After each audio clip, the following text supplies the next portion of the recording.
It's my one life, and I give it everything I got. I am music. I am sports. I am the culture. Here's a quick news break with yours truly. I'm the one and only. I go by the name of Mr. TALIAFERRO. Please make sure you're following your boy. It's on Twitter, it's on Instagram, it's on Facebook and YouTube. And ladies and gentlemen, guess what? It's all at It's Mr. TALIAFERRO. What's up, y'all? How y'all doing out there?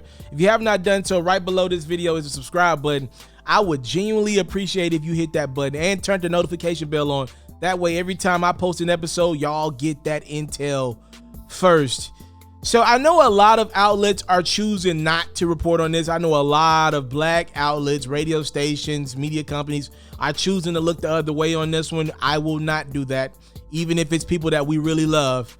These are serious allegations coming at the doorsteps of a very famous couple by the name of T.I. and Tiny Harris. So just to kind of catch you guys up really quickly on what's going on, a few weeks ago, clearly someone that was a former associate of T.I. and Tiny's, her name is Sabrina Patterson. It all started when she posted about how back in the day, T.I. put a gun to her head and threatened her.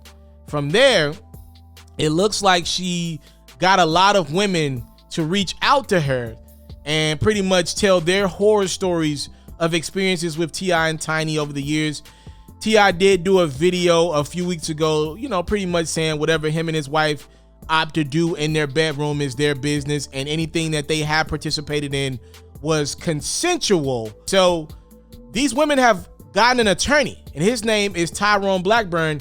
He claims that he's representing 11 women right now who do not know each other at all. There's no connection between these 11 women, and Tyrone is claiming that over 30 women have reached out to him in some capacity to express how over the years they in some kind of way have been drugged, kidnapped, raped, and or intimidated by T.I. and Tiny. He said these allegations span over about 15 years, and some alleged incidents in the letters involve the couple. Others allegedly involved as well. Unnamed members of T.I. and Tiny's inner circle were involved in this. It's a very big deal. It's a very alarming story. Here's what we know now.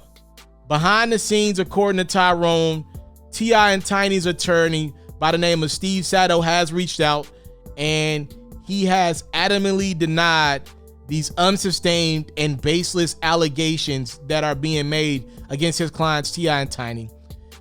Well, Tyrone's also claiming that Sato asked for the names of the women who claim that they were victimized by T.I. and Tiny. He's claiming that T.I. and Tiny wanted these names to try to work out some type of deal with them to kind of just get rid of this entire case in totality. It is already hurting T.I. and Tiny. I can tell you this. T.I. has already lost his role in that series, and the production of their show on VH1, the family show that they do, that has been postponed until the legally is figured out. Tyrone responded to T.I. and Tiny's attorney, Steve Sato, by saying, no, we're not giving you the names of these victims. We want justice, and the justice that we want is not money. T.I. and Tiny's attorney, Steve, did deliver a statement to CNN. He said, we are confident that if these claims are thoroughly and fairly investigated, no charges will be forthcoming. The Harrises implore everyone not to be taken in by these obvious attempts to manipulate the press and misuse the justice system. Sato also responded to the reports of T.I. and Tiny trying to financially handle this thing behind the scenes, like attorney Tyrone Blackburn did claim. He said, I reached out to see if Tyrone would share any information since his name was posted on Instagram as the attorney for Sabrina Peterson. Blackburn repeatedly refused to provide the names of his accuser clients or any corroborating or supporting evidence of his groundless claims. The Harrises would repeat that they are confident if a thorough and fair investigation is conducted, no charges will be brought. That is something, man. I will keep you guys up to date on that one, for good or for bad, for T.I. and Tiny. We're not just gonna keep reporting on it if T.I. and Tiny are found to be innocent. We're coming back with a story, right? We're gonna talk about this again, not just to incriminate T.I. and Tiny. We're gonna side with justice. All right, so if T.I. and Tiny are innocent, we're gonna come back. We're not gonna ignore this story because it involves people that we really like. Their music, their entertainment that they provided to the world. I mean, we got people saying that they were drugged, kidnapped, and raped, man. That's some serious stuff. I'm hoping for the best for all parties involved. We'll see in the upcoming days, man. I really like T.I. and what he's been a part of. Bare minimum, this is just showing his involvement in the movement. You know, even if these things are false, things like this can be damning to your career, let alone if they're true. We're talking about potentially women who were damned by T.I. and Tiny. A gentleman by the name of Sean Carter, aka Jay-Z, is at it again, ladies and gentlemen. Jay has agreed to sell a majority stake in his music streaming platform Tidal to financial service giant Square. If you don't know what the heck Square is involved in, they own a company that I'm sure you've used before. You know somebody that uses it. Cash App. Square will pay $297 million in a mix of cash and stock to Jay-Z for a majority stake in Tidal, allowing the artist stakeholders. Remember when Tidal first launched, Jay gave a multitude of artists like Rihanna, like his wife Beyonce, a small percentage in ownership in the company Tidal. So all those people who initially partnered with Jay-Z, they will keep their ownership stake. Jay will join Square's board of directors, and Square's hardware lead, Jesse Dorosker, will serve as the interim head of Tidal upon closing the deal. This deal is expected to get done around the second quarter of 2021. This is another big sell for Jay-Z. For those who don't remember, Jay bought Tidal back in 2015 from a Swedish parent company called Aspiro for about $56 million. Obviously, you see him selling it for 5 times that amount pretty much. And then he still has some ownership in Tidal. You can see how Jay, like any other astute businessman or woman out there, is enjoying the fruits of his labor. Back in 2018, Tidal had around 3 million reported subscribers.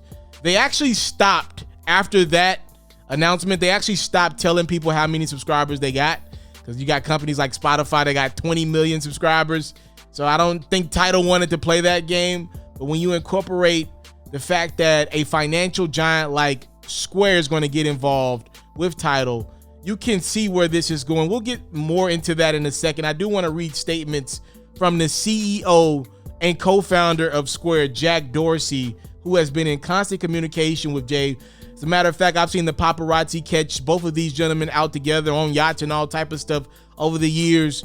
Jack said Square is acquiring a majority ownership stake in Tidal through a new joint venture, with the original artist becoming the second largest group of shareholders and Jay-Z joining the Square board.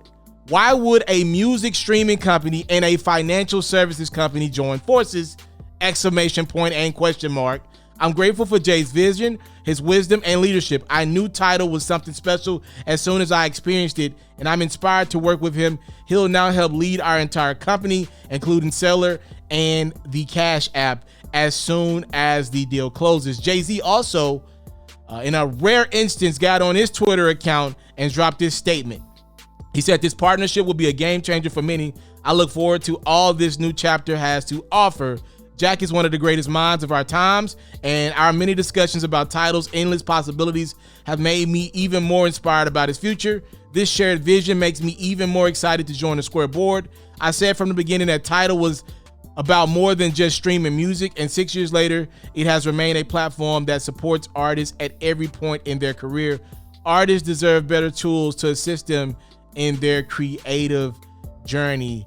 It was reported just a couple of days ago that Jay was selling about 49% of his Ace of Spades to Moet Hennessy, and reportedly he's set to make around $200 to $300 million there. And now we see Jay at it again, selling a majority stake in Tidal, around $297 million.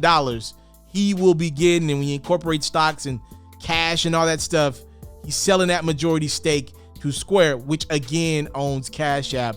So I do want to talk about this for a second. Ladies and gentlemen, over the last year or so, I have been able to work my way into some conversations, and I've been able to get some emails and partner up with some companies. It's happening behind the scenes. I just want to tell y'all that right now. Like, I ain't that privileged to these conversations, but be clear. Media as you know it, these platforms as you know it, are changing, all of them. And what I mean by that is companies like Tidal for so long have not been able to compete with companies like Spotify, other streaming platforms, obviously like Apple Music.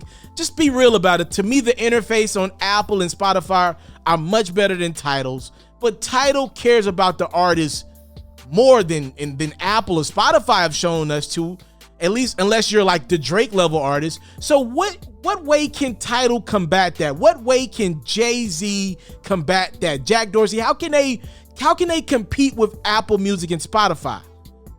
Paying the creators. And that's what I believe is happening. I believe in the near future. I mean, come on now, this is Square. They own Cash App. Let's put our minds together here.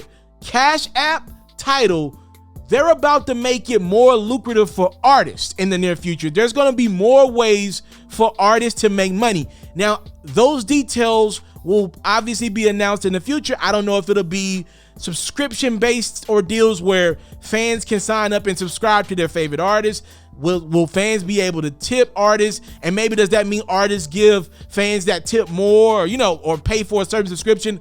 More of them, exclusive music. There's so many ways you could take this. I'm just happy these conversations are starting. I'm looking at it from my side of the fence as well as a content creator. I am not lying to y'all. There have been more companies to hit me up in the last week about trying to get involved in my YouTube account, my Instagram account, my Facebook account. I don't think that's by surprise, in which Instagram's about to unveil monetization for all their creators. Go to some of the popping Instagram accounts that you follow, the people that got millions of followers. They got ads on their Instagram IGTV videos. That's coming really, really soon to all creators on Instagram. The conversations are changing. These companies behind the scenes are realizing the only way we can compete with the YouTubes of the world, the Apple Music of the world, the Spotifys of the world, we gotta pay. People will go places where creators are valued. And creators, at this point in time, the word influencer is a big deal. They will bring their influence and the people that they influence over to these platforms where the creators are getting valued the most, where they're getting dollar. That's why YouTube has been popping for so long, because they've been paying creators. They were one of the first to pay creators, right? So I'm telling y'all, this is things that you need to monitor, especially for all my content creators out there, my people with influence. The world as we know is changing, and I think Jay-Z agreeing to sell a big stake, the majority stake in Tidal to Square is just another step in creators getting their just due, much more than what creators are making, artists are making off of stream right now, which is like 0.0000001% of the money, right? And maybe I should add some more zero to that.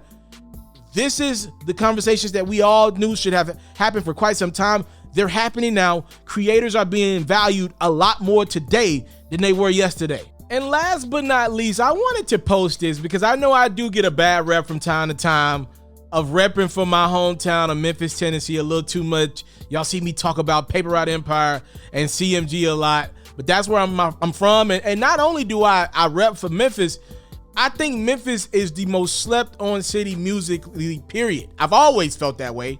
And I love that I now have numbers in 2021 to somewhat back my claims. I want to show this. I got this from Academics' Instagram account. It's very interesting, right? Here are some stream numbers for labels in 2020. Now, according to ACT, Kanye and Drake are not incorporated in these streams. Let's be clear about that.